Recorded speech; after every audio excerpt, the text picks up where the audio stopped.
स्लॅबच्या कामात ही काळजी घ्या, नाहीतर तुमच्या स्वप्नातील घर धोक्यात येऊ शकतं.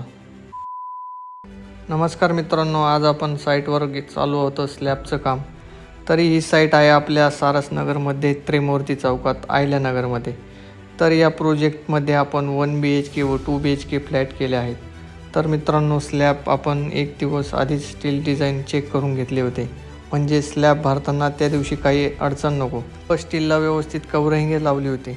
स्टील कवरिंग लावणं खूप गरजेचं आहे. बार ओपन राहिला तर गंज पकडू शकतो व स्टीलची ताकद कमी करू शकतो. कॉन्क्रीट करताना व्हायब्रेटरचा यूज नक्की करा. स्टीलमध्ये पोलाद कंपनीचं स्टील आपण यूज केलं आहे. तसंच खूप साऱ्या कंपनीचं स्टील मार्केटमध्ये अवेलेबल आहे.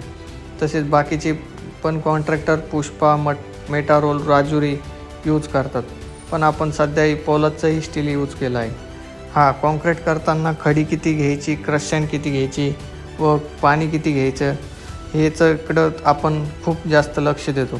त्याने आपल्या पाहिजे ते प्रोपोर्शन भेटतं व त्यामध्ये आपण डॉक्टर फिक्सिट लिक्विडचाही यूज केला आहे. तर स्लॅबला आज आपल्याला 250च्या पुढं सिमेंट बॅग लागल्या होत्या. तर आज आपला लास्ट फ्लोअरचा स्लॅब होता. आपण या 4 फ्लोअरला नंतर सेफ्टी जाळी सगळीकडे लावून घेतली होती. काम करताना तुम्हीसुद्धा सेफ्टीसाठी महत्त्व द्या. अशाच टेक्निकल माहितीसाठी भेटूया पुन्हा उद्याच्या व्हिडिओमध्ये.